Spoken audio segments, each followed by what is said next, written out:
you've been working in this industry for quite a long time. Are the cases of human trafficking growing? Are they decreasing? Are they staying the same? Is it hard to tell? Well, we're only beginning to scratch the surface. There's a number of reasons that there's been for a long period of time. We've been dealing with piecemeal legislation. So, for instance, up until 2013, the enactment of the Trafficking System Act, there was predominant focus on sexual exploitation, for example, and a lack of focus on trafficking and labour exploitation on the one hand. In terms of the case itself, we seem to have a steady trend in South Africa, ranging about between 80 and 100 victims detected per year, and cases actually making report. There's a lot more cases that are actually going undetected, unreported, or not actually even making it into the media, for example, or making it to court for a whole host of reasons. So what we see here, and we do know, is that we've barely begun to scratch the surface. One of the reasons for this is that it's been a long task to actually build capacity. There's been lacking general awareness among government officials implementing agencies, for example, law enforcement.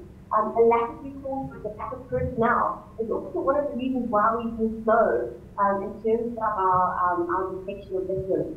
It's also very, very difficult. One of our greatest challenges is actually victim identification. So about only 30% of cases are directly detected by law enforcement agencies. The rest comes through referrals from NGOs, shelters, hotlines, and outreach programs, or otherwise some form of victim self-identification. So this is quite problematic for us because a lot of the ways that we approach trafficking, specifically from a law enforcement perspective, has been reactionary. Hasn't been proactive investigation in South Africa. So it's been a bit of a hit or miss in terms of actually identifying victims in the past.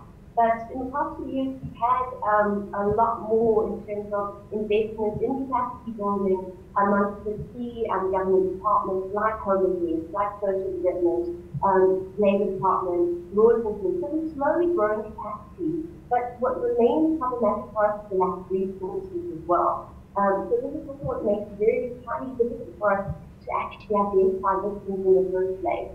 On the other hand, victims also don't always necessarily self-identify as victims.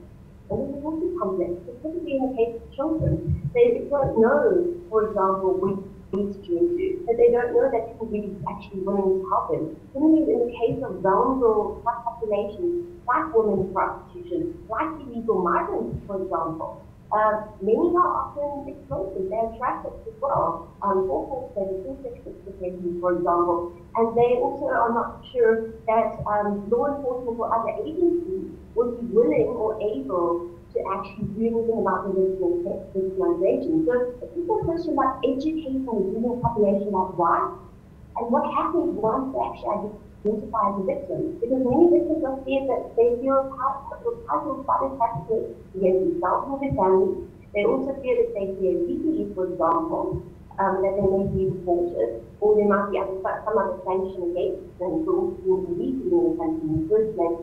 And there's also the fear, which is a global problem, it's international, with the problem of corruption and complicity that we do see often with public officials involved in trafficking networks, or simple lack of empathy. They don't really understand the concept that human trafficking will take place in. So it's been a very long process, and actually it's educated. On the one hand, those who are actually in the front line, and also on the other hand, we still need a far way to go in terms of actually educating the population about what actually happens after they want to get into trafficking, once they survive.